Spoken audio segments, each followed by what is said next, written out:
Hi guys, today we have Tuuli Saarinen, Senior UX and Service Designer at Valo Motion Helsinki. Hey, how you doing? Pretty good, you know. How is the weather in Helsinki? Well, bizarre. Last weekend was amazing. Then we got a lot of random snowstorms and things, like they'd last an hour, then it would be sunny. So today was a bit like that as well. Kind of icy rain in the morning, and now it's beautiful. So just bizarre. Just straight up strange. Snow in May, it's a pleasure to hear, even to hear. Yep. I can imagine. Love it. Yep. So, first of all, how can you describe the start of your career as UX designer, or was it actually UX design when you started this path? So I've been doing game design since 2007 was my first kind of paid design job. So my kind of generation of designers all started in a similar way as me. So I actually started by I went to university to do. I didn't really know what I wanted to do, so I found out about this program where you could study like kind of like cultural studies. Um, and one of the majors was digital culture, and I was like, well, that's cool. I'll try it. They recommended that we try different majors, so I tried it, and I was like, wait a minute, I can I can study games for a living. What the fuck? Like, this is amazing. So then I was like, well, fuck yeah, I'm gonna become a game researcher, and that was for several years. That was my goal, and I finished my bachelor's, and as I was finishing it, um, the University of sorry, is that University of Tampere or Tampere University in English? Anyway, they started a program that was focused on studying digital culture and especially games. And my professor at the time recommended that I apply. So I applied, I got in. I did an exchange in Japan for a year in between, and then I went to do my master's. And so already during, like I mentioned, 2007 was my first paid game job. This was when I was still doing my bachelor's. So very kind of early in my schooling, I already got to make games, and that's kind of what sparked the idea that maybe I could make games. I hadn't really considered it until I kind of accidentally stumbled upon it, which seems to be kind of the story, especially for basically anyone who's not a man. That's kind of how it tends to, like, that's kind of a lot of us hadn't thought of it until we accidentally stumbled upon it. So, but yeah, so I got to make games as a part of my bachelor's, as a part of my master's. I already got to work, like paid work, designing games. I didn't think of myself as a game designer at that point. I was just like, well, this is kind of cool, and like I thought of it as a part of my research job because the researchers I worked with, their kind of approach to research was that if you're going to study something, then you have to also do that thing. So I always kind of got to make, and I always thought of it as a part of research until. So during my master's, I also got hired by a researcher for her research project, and she was looking at game development processes and industry trends. And I think when I was doing that, that's kind of when I started realizing, like, actually, I'm a game developer. Like, I've been making games. Maybe I could do this.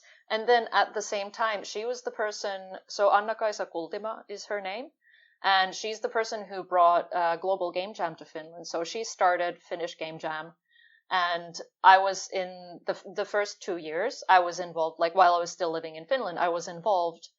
So we organized the first two Finnish game jams, and I think the second one, that's when I actually got to participate because there were more people helping with the organizing, so I had more time, so I was able to participate. And I think that was the first time when I went like, you know what, game design is actually, I really like this. Like I had done games as a job before that, but that's when I really went like, you know what, this is actually really cool. Maybe I should do this. And like, yeah, I honestly, it's been such a long time. This was like what, 10 years ago, but that's more or less like around that time is when I started to be like, maybe I should switch. And when I decide that I should do something, it happens pretty quickly. So pretty soon after that, I well, for other reasons, I ended up living in Iceland. My ex lived there, so I moved there to live with him. But at the same time, that was the perfect time for me to see if I could switch to the industry. So I did. So I got a job at CCP Games um, as a QA and not QA engineer, sorry, a quality assurance person. I think they just call it quality assurance. And to CCP Games, this is a very important role. So it wasn't that I was just like a tester. They really take QA very seriously. And funnily enough, because of that, my lead at the time um, told me that they're not gonna keep me because he thinks I should be a designer and he thinks that I'm not planning a career in QA. And I was like, well, but I need the money. Please keep me. But at the same time, I was kind of like, I mean, you're not wrong. I would rather be a designer and like, yeah. Anyway, so that was kind of in a funny way that actually did really motivate me for my next job. I actually I got a job as a game designer kind of inside the industry, because until then my design jobs had been more kind of on the outskirts of the industry, but this was just straight up mobile games company. Doesn't exist anymore. It was a startup, but that was my kind of first official games industry game designer job. So that was when I kind of I feel like I officially became a part of the industry. So that's kind of my background in how I ended up in this kind of career path. It's taken me many places since, so there's many many kind of twists and turns, but that was the beginning years of my journey. Yeah, that sounds insane. And what about the point which was a pivot one, I will say, where you have decided to switch? Was it actually after that job in Iceland that you have, or when was the moment when you decided that you want to move into different direction? I'm the kind of person who is constantly kind of, how would I say, like readjusting the direction of my path. I don't even necessarily like to call it a career per se, because career sounds like it sounds kind of very clear. It's like I want to become a junior in this, and then I become a mid-level, and then I'm senior. For me, it's not about a career. It's more about what direction I want to take my skills and the work I do. What direction is the one that I want to take it into.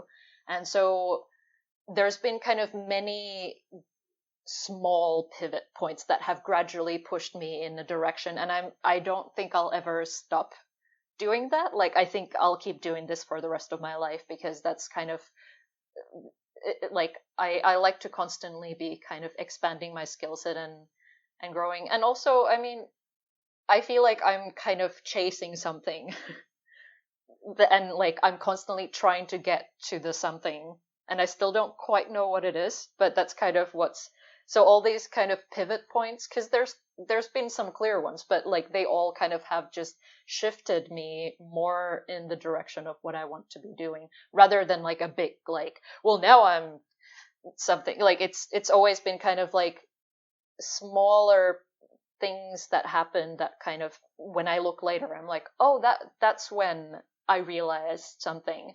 So I think the main ones really have been, I think I really feel like that game jam that I mentioned, that was one, because I got to make a game just for me. Like it wasn't for work, it wasn't for school, it wasn't for anything like that. It was just for me.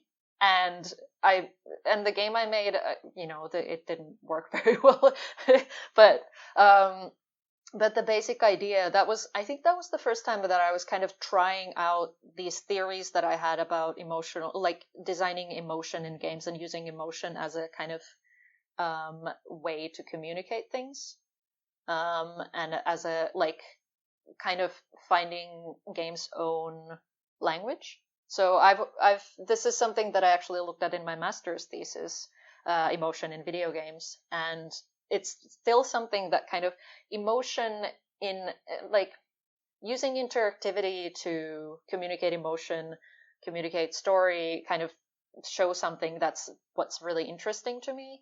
But that's kind of my personal interest and less so a career interest. But that's kind of something that drives me in my career a lot. Because of that, I want to become a very good interaction designer. Which focus do you have now in your career?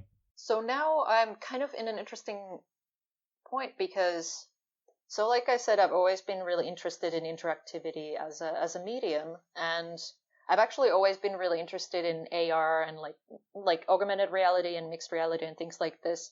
But early in my career, those were just, the technology wasn't there. But I was always interested in the idea, but then I kind of didn't chase it because it just wasn't interesting enough in terms of like what I could do with it from a creative standpoint.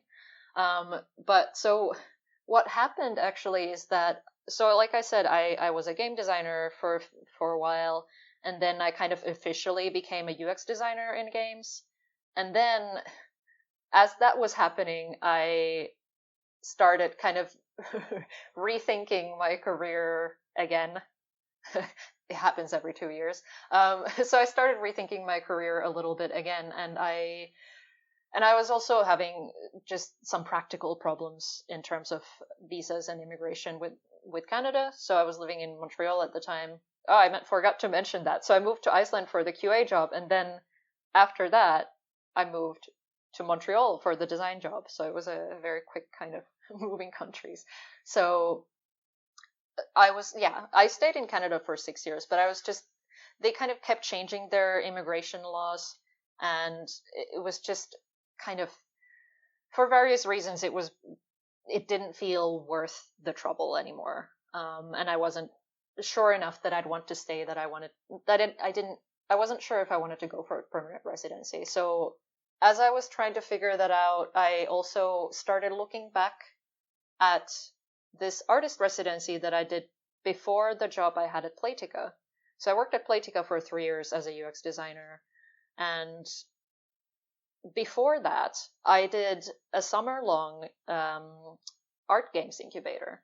So it's called Critical Hit. I feel like they did that 3 years. It was run by Concordia University, and I was in the second year. And each year they took a bit of a different approach. And so I did that in summer of 2014. And while I was working at Playtika, I started it took me like 2 years to realize what that had kind of meant for me and what I had realized during that time. And basically the incubator wouldn't leave me alone. So I kept thinking back to the games we made there and to the kind of different experiments we did there. And I kept being like, but that's cool. I want to do more of that. Like, I don't know if I want to do that as my main thing, but I want to do more of that, and I want to learn more of that, and I want to do that as well. Like, I love UX design. I love fixing. Like, I kind of think myself a little bit as like a fixer. Like, I fix problems in the world. Uh, because the curse of being a UX designer is that the more you do it, the more problems you see in the world. And what kind of responsibilities do you have currently at Valo? So I'm a UX and service designer, so I'm kind of doing everything that's player facing in terms of design, except the games. So they have many people who are kind of developer designers. So they do it's a little bit like you have like a mini app store on like each product. So for Valo Climb, for example, I think I want to say 8 games. I could be wrong. I just started, so let's say 8 games. Like, basically the idea is that there's a bunch of games and you can choose which one. You can change, like play different levels, different difficulty, and so on. And same for Valo Jump, it has its own games, and like if there's any future products, I'm guessing they'll work the same way. So it's kind of like they've created their whole kind of own full product. So as a service designer, I'm basically looking at everything that the user interacts with, and also including what the clients. So basically, there's the end user, the person who will want to play the game on the bouldering wall or whatnot, and then there's the people, the companies that own the devices.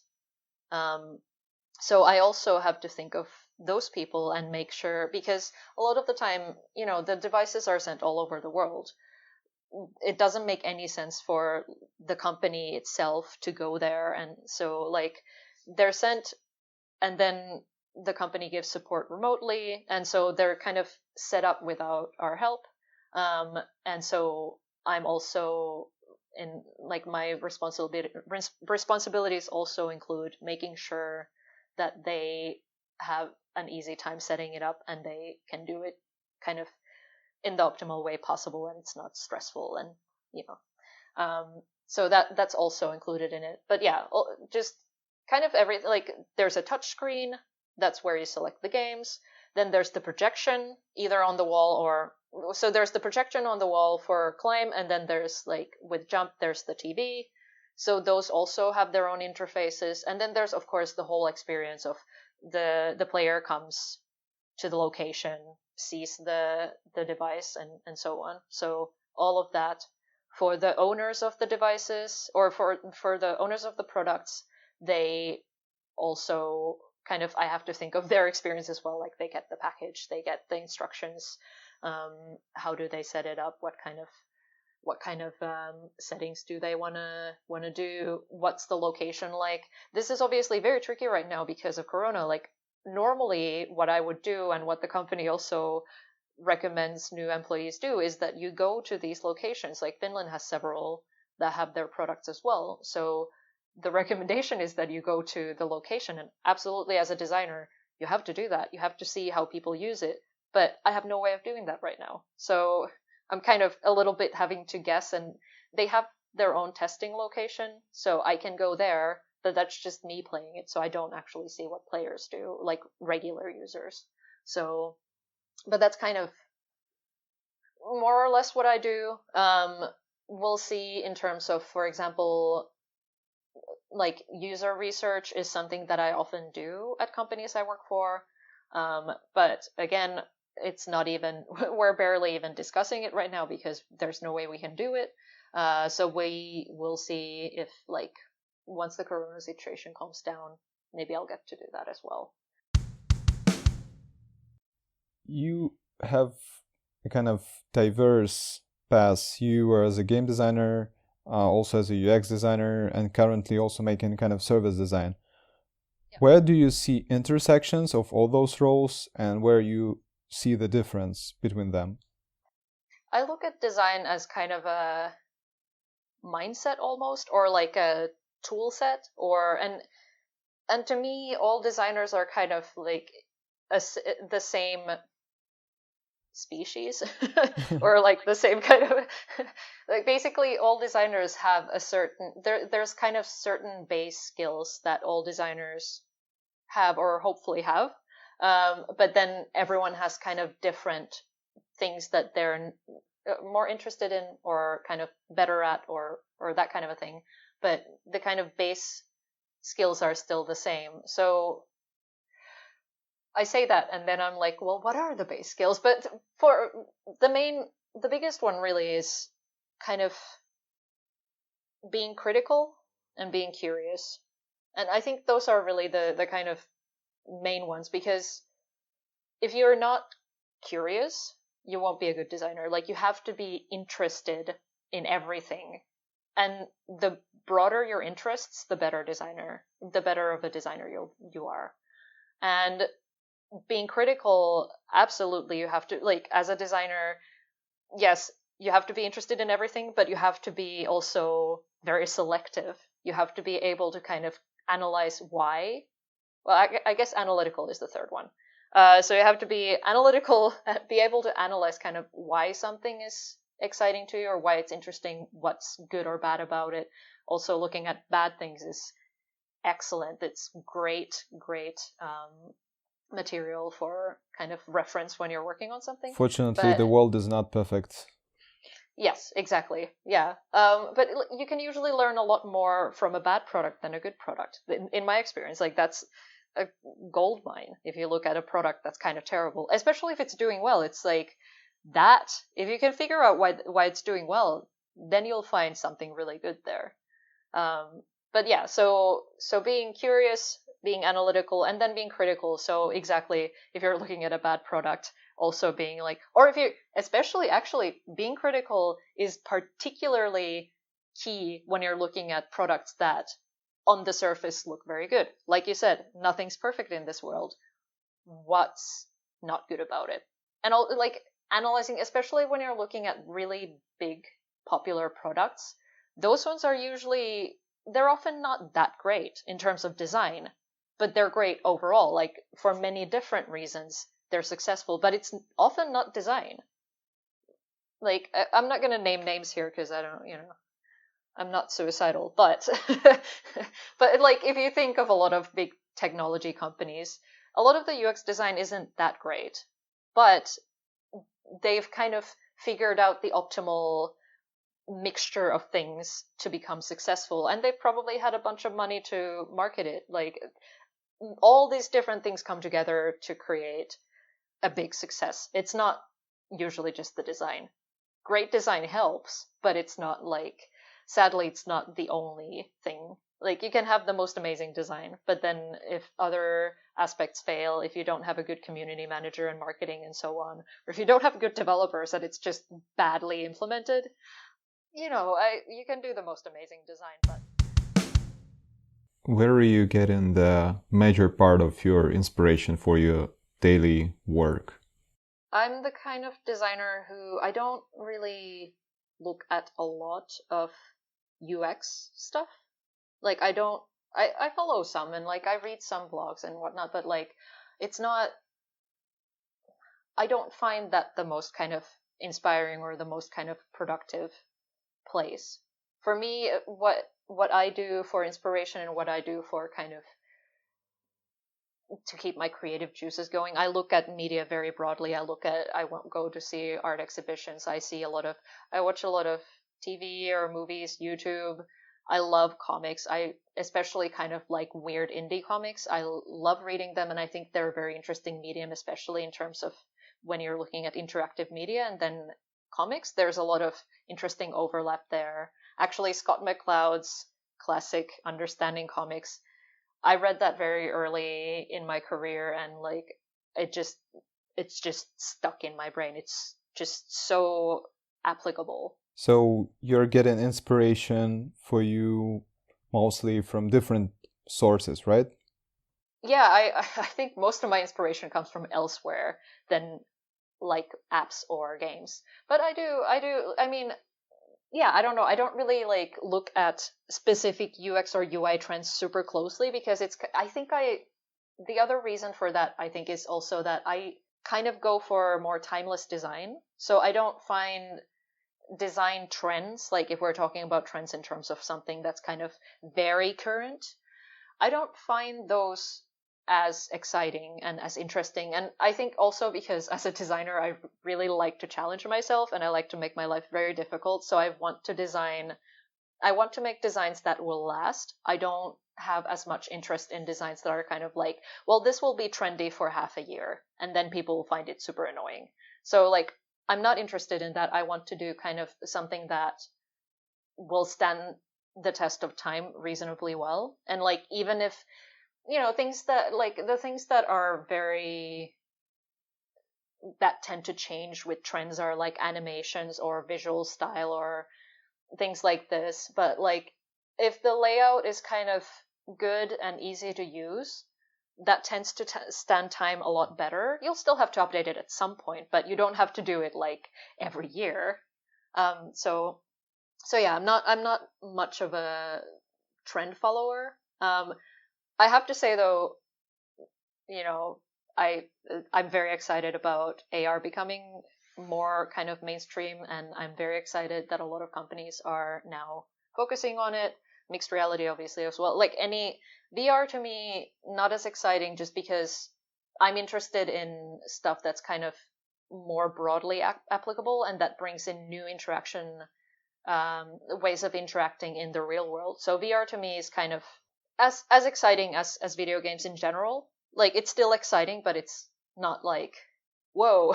But AR and mixed reality is like, oh my god, the things we could do with this. This is so like the technology is still it's still kind of in the works. There's a lot of issues with it, but it's just I think this is a very exciting time to be alive personally because AR is the shit.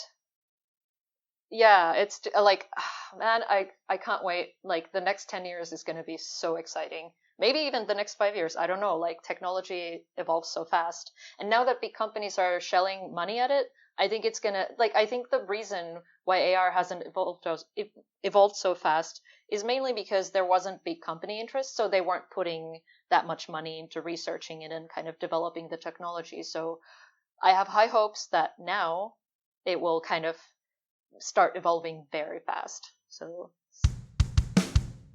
You have spent almost 6 years, right, in Canada.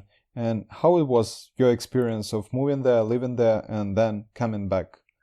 so I've moved countries a few times. Like I mentioned, I lived in Japan for a year, then I lived in Iceland for a little bit.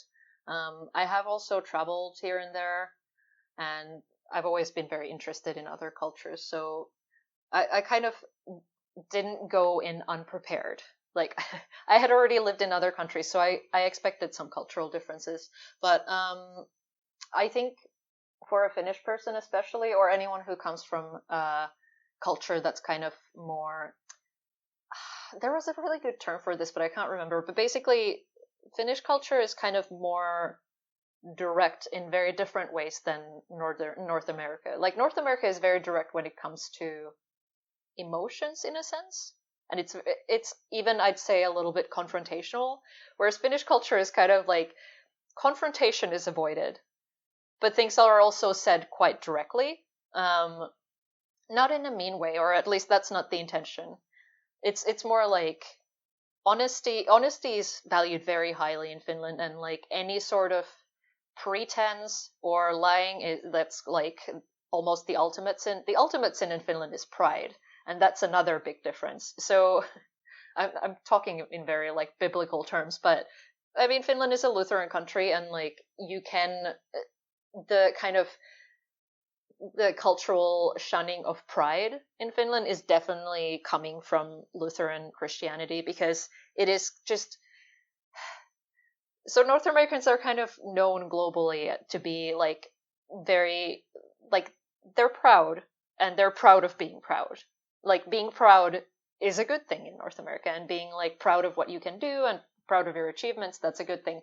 In Finland, it's like if an American comes to Finland and talks like that, everyone's like, the fuck who the fuck do they think they are? Like we don't give a shit. And like especially if you have like something expensive and you're showing it off, it's like get the fuck out. Like it's just not something that people appreciate here. It's like if you do those kind of things, you're definitely like people.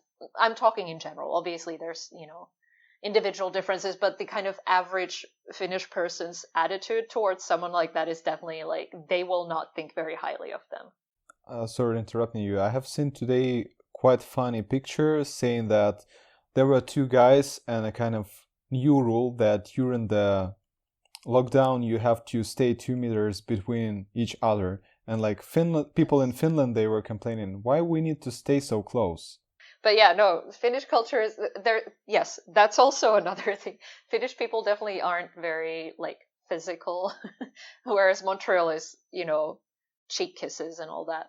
To me, that was fine. Like for me, the kind of challenging parts were more the like for a Finnish person, I'm pretty talkative and I'm pretty confident and so on, and I'm not too shy or things like that are kind of more common here. So I didn't struggle that much with those things, but it turns out that in North America, I'm definitely on the quieter side. I'm definitely on the shyer side. I'm definitely a lot more nervous. And it took me a long time to, for example, adjust to job interviews and like kind of the way that you need to talk about yourself in North America versus here. Because here, if you're kind of like, oh yeah, I can do that, it's like, who do you think you are? Whereas in North America, it's like, of course you say that, otherwise you don't get the job. So it's, even just things like that. It's very different. Also, working culture in. So I want to specify I'm talking about Montreal because from what I've understood, it seems like the working culture in elsewhere in North America it is different. So I don't know, but I have a theory that other people also have that maybe Montreal does have a bit more of the French approach to working. So, but I haven't worked in France, so I can't compare. But basically, so the work culture in Montreal compared to Finland, or even just if I just talk about Montreal, even without comparing, it's quite hierarchical. Like depending on where you are in the hierarchy, obviously this is highly dependent on the company. Some companies are more hierarchical than others, but it is quite hierarchical. And like there are many people who work in, again, my experiences are only in games, so I don't know how other industries are, but in games at least, there's many people who are kind of higher up in the hierarchy who will not really like it if you're lower in the hierarchy and you like try to interact with them as if you're on the same level. That's very like that's a faux pas. And like if you and you'll probably have problems if you try to do that. But the other problem also as a Finnish person, and so as a Finnish person, this was very pronounced, but I talked to local people as well, and they also struggle with this. So it is a very indirect culture in a lot of ways. So this manifests both at work and in private life. It's often really hard to know whether someone likes you or whether they have a problem with you, whether they like your work, whether they think you did good work, like because they don't really say it. And I think for people who are from there, there's all these kind of unwritten cues and things like this where that they can kind of recognize because they're from there, so they kind of know what they mean. But as someone who's not from there and hasn't lived there, it's like I thought I was doing good work, but now they're telling me it was awful. What is happening? Like, for the past 2 months they were like, this is great, and now they're telling me it's awful, and I'm very confused because in Finland people will tell you that it's not great. So like they won't be like this is shit. They'll just be like, well, you need to, like it's kind of, like I said, Finnish culture in general is more direct. So I was used to that, and then moving to Montreal and then having to kind of be like, wait, I thought, but they said this was fine, and now it's not the same thing. Like they looked at the same thing before, but now it changed from being fine to not being fine. I'm so confused. What is happening? Over time, I kind of started recognizing when, like, I started kind of recognizing the patterns and noticing, like, oh, okay, I think they're not happy now. But it was really difficult, and I'm still not very good at it. I definitely struggle to tell like whether, for example, a classic example is well, this is not just the Montreal thing. This seems to be like North America in general. A lot of the time people will say like, we should hang out sometime, which means I don't really want to see you, but for professional reasons, we should. Or for like, we're in the same friend circle, so we should like, let's pretend that we like each other.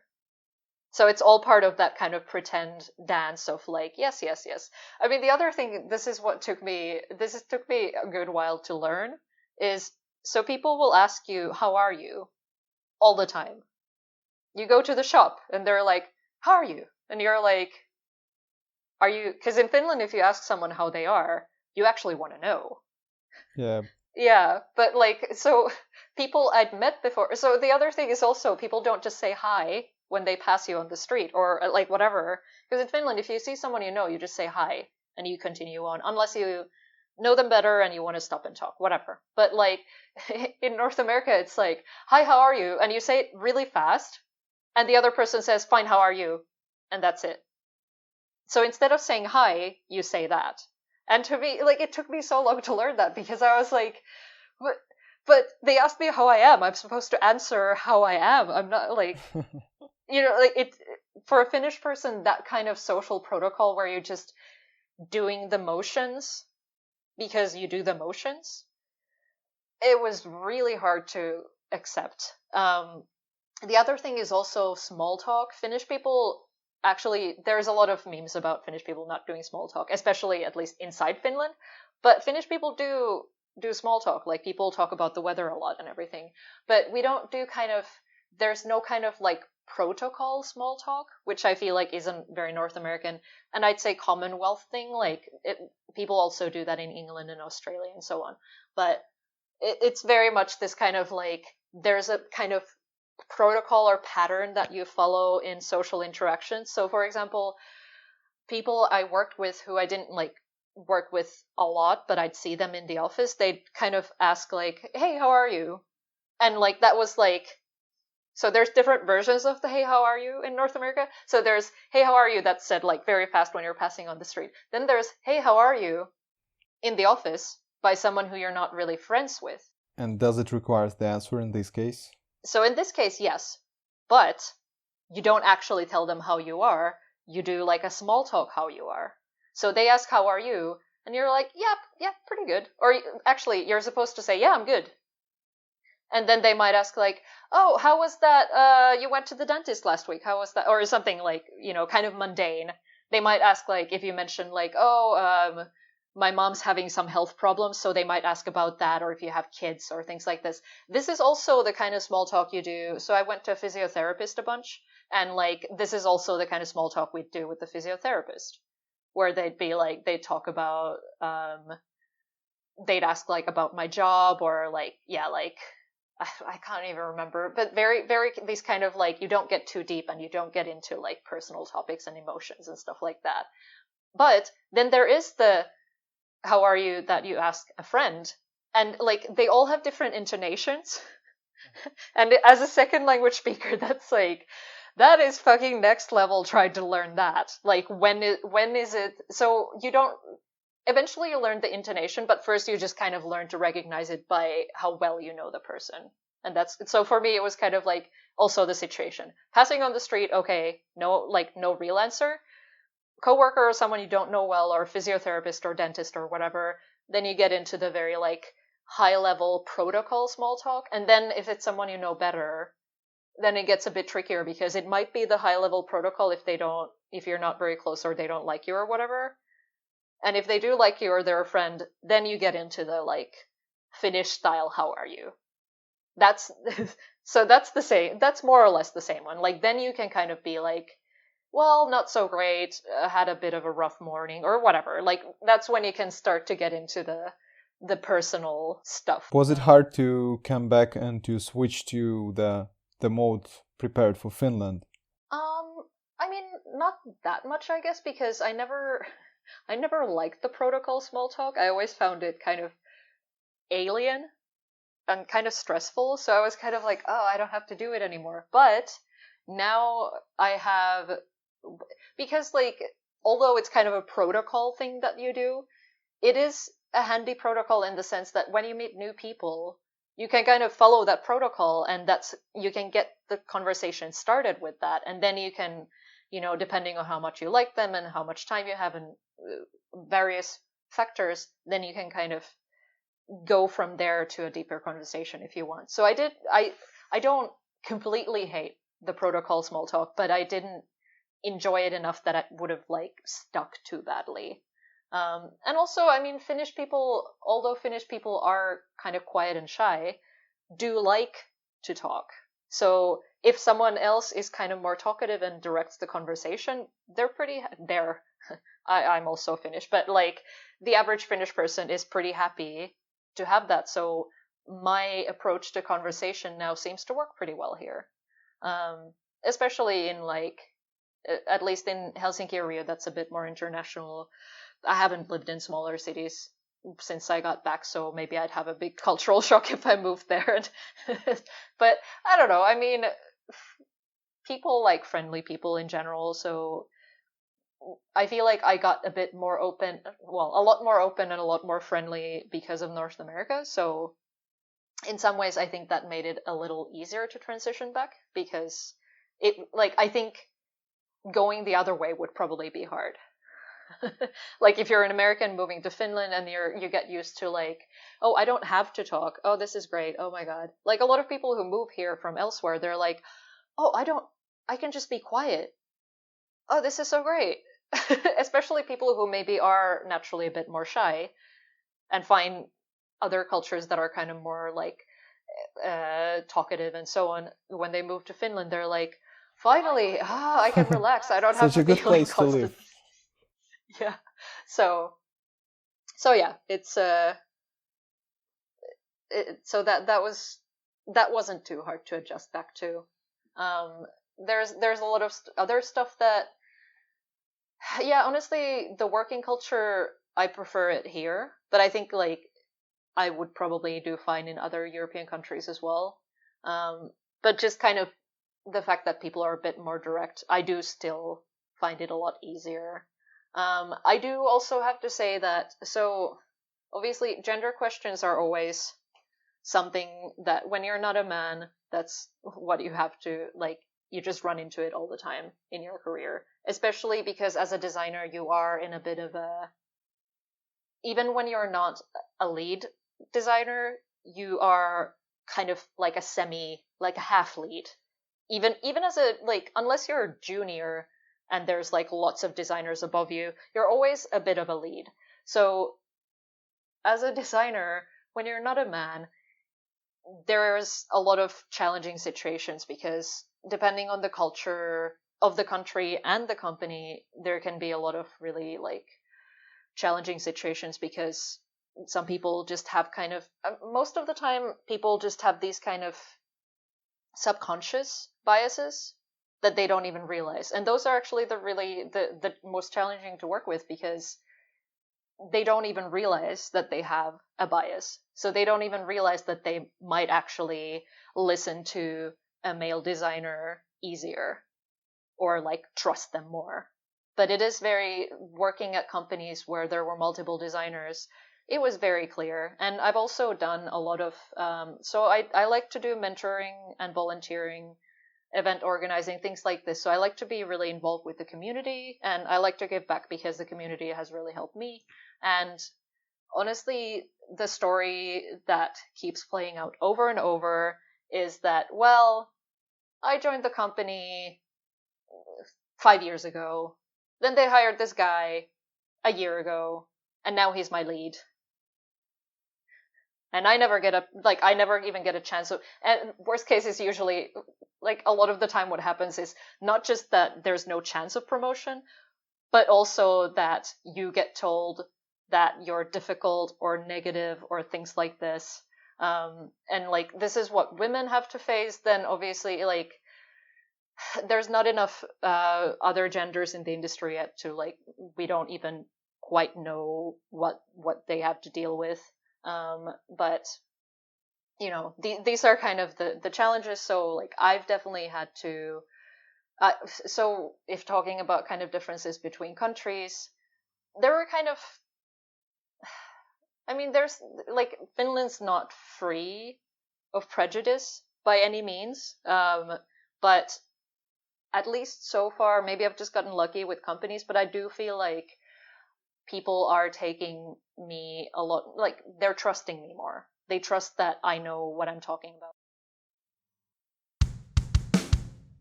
I mean, my career's also been a little bit maybe unusual for someone who works in tech because I have had women as bosses quite a few times, which I don't. I mean, we know that there's not that many women in leadership positions in tech, so percentage wise, out of all the jobs I've had, I've probably had a higher percentage of female bosses, like heads of company, than maybe the average. So it's also a bit like harder, but those companies I haven't had. So I haven't had the same kind of issues at those companies as I've had at companies led by men. But yeah, I would still say that there is a difference between Finland and Montreal in the sense that, yeah, although I've only been back for a couple of years, I already feel like there's a lot more kind of, yeah, trust that I actually know what I'm doing, trust that I know what I'm talking about, and just in general, people actually listen to me. Whereas they don't immediately go on like a defensive. Whereas in Montreal, I did find, depending on the company and depending on the person highly, but there were a lot of people, mainly men, who would immediately there were women also, like it wasn't tied to gender. Like, we know that regardless of your gender, you can have the same biases, even towards your own gender and so on. So, but like, I did run into this attitude a lot of, like, people just wouldn't really listen to me. And when I'd point out an issue, they'd immediately be like, oh, you're so negative. And I'm like, I'm a designer. It's my job to be critical. Like, and I wasn't being overly negative. I wasn't being like, this is garbage, we can't do this. It was more just like, have you considered this? But that's just considered negative when it's not a man saying it. So, and like, it's also funny because when I started my career, I was kind of like, gendered, stupid, this is a stupid, like, what does it matter? It's just a matter of skill. And like, the longer I work in tech, the more I'm like, no, okay, you know what? Like, like, working in tech made me feminist. And also, I mean, I started my career from such a nice place because I was working at the university, so it wasn't like money focused, and I was like, my first kind of one of my first longer jobs was, I had my direct boss was Anna-Kaisa Kultima, so my direct boss was a woman. So like, I think those just kind of set my expectations at a certain level. And so at that point I was still like, well, whatever, feminism, stupid. And then I switched to the actual industry, like the kind of industry. Research is important as well, but just, so I switched to the industry, and I think that was just such a kind of shock, that how like it was just, yeah, it was really, really difficult to work as a designer, especially in Montreal. It's always difficult to work as a designer because people don't quite ever trust a designer unless they understand design themselves. But when you're not a man and you're also a designer, it's doubly hard because people just, depending on the culture and company, they might not trust that you know what you're doing. No matter how long you've been doing it for, they'll just be like, I don't know. And then they won't know why they think that. It's, there's been a lot of studies about like, people trust people who are tall more, people trust people who have deep voices more. Just in general, like, there's a lot of biases based on gender. So depending on the culture, it can really, and like I said, Finland does have issues related to gender. There's a lot of like old boys club and like women go into the kitchen type of stuff still here. But at least in tech, in my experience, it's not as much of a like, oh, because here I can, like, it's so clear that people are listening a lot more and are kind of like not automatically going like, oh, so negative.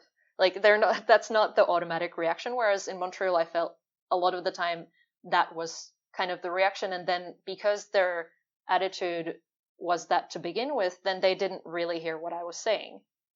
Because usually it wasn't like, this is shit, we shouldn't do this. It was like, have you considered this? Or we could do that. Like, that was a big difference that, yeah, I can't really leave that out because that's just, it was a big, it had a big impact, and it was honestly part of the reason why I wanted to kind of start switching a bit more towards service design and outside of games, because it's just, yeah, it's a lot. And in service design, it's the gender kind of balance, or whatever you want to call it. Like, games is very skewed, very skewed male. So whereas kind of digital design in general, it's not so drastic. I don't know the numbers, actually. I haven't checked. I know the numbers for games, but I don't know them for service design in general. But yeah, it was definitely part of the motivation. Just kind of needed a bit of a breather from that, and yeah. I mean, I'm technically, I mean, I'm working in games right now, but it doesn't.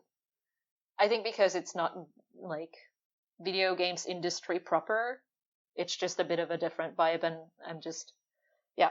I mean, we'll see. I just started, so like, it's a bit hard to say one way or the other, but yeah.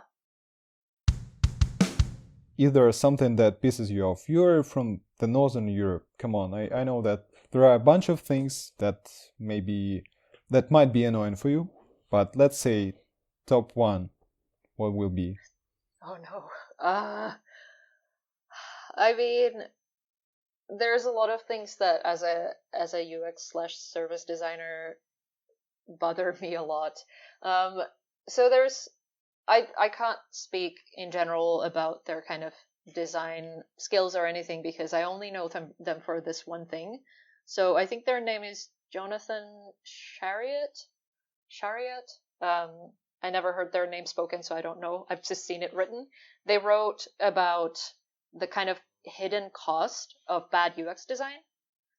Just the kind of fact of how many actual lives are lost to bad UX and service design is what kind of stuck with me, and it's still sticking with me, and that's kind of part of the reason why I started moving more towards service design, because like, one thing that he writes about is hospital, like, medical interfaces and medical, like, devices and things like this. They're so hard to use that actual people actually die because of it, because they're just, like, they don't communicate things clearly enough, or they're just, it's very easy to, like, do the wrong thing no matter how much training you have. And I've actually talked to people who work in healthcare, and they say the same thing. The reality, of course, is that there's a lot of stuff in the way of actually making them better. So it's not that there aren't designers trying. There are, but the issue is that there's a lot of bureaucracy. There's a lot of, I mean, we're talking about people's lives, so of course you can't just kind of, like, hire some cool new startup to redesign everything. Like, I understand that you can't do that, but yeah, is a tricky area. Yeah, but definitely medical devices and interfaces is one big one. Another one that I think about a lot is traffic, kind of like traffic, in general, traffic design, like the layout, different intersections, and so on. Of course, there's people who specialize in this, but, like, these are the kind of things that I often think about, being like, but people are dying. Can't we do something? Can't I do something? Instead, I'm just designing games. I mean, games are important too, and, like, they're extremely important for mental health, especially at a time like this. But, one day I hope that I get to do something that has, like, that improves these kind of things, like traffic design or medical device design, or things like this, that will have an impact on people's, like, on an impact on people not dying, I guess, is what I'm trying to say. But when I worked at Playtika, there was a player who, so I don't want to say too much because I don't know if there's, like, some NDA issue, but basically there was just a player who sent a message saying, and this happened on occasion, but I just remember a specific one. They were talking about how their child had been in a traffic accident, and it had been really severe, and that it was like an older, like, I think the kid, it wasn't a kid anymore. It was like the person was maybe like a young adult, and they were in a traffic accident, and basically after the accident they got really into playing World Series of Poker, and it really helped them kind of get through that. So, you know, while I would love to work, and I still hope that I'll get to work on something that helps like make these kind of essential services better and like safer, things like this, you know, still keeps me, like, I remind myself of those kind of messages in that specific one, and go like, well, it's still important to people. People still care about these things, and they're still important to someone. So, you know, while this isn't directly saving lives, maybe it's saving lives indirectly. Thank you so much, Tuuli, for great talk, and thank you, listeners. Thank you, and I hope you enjoyed this.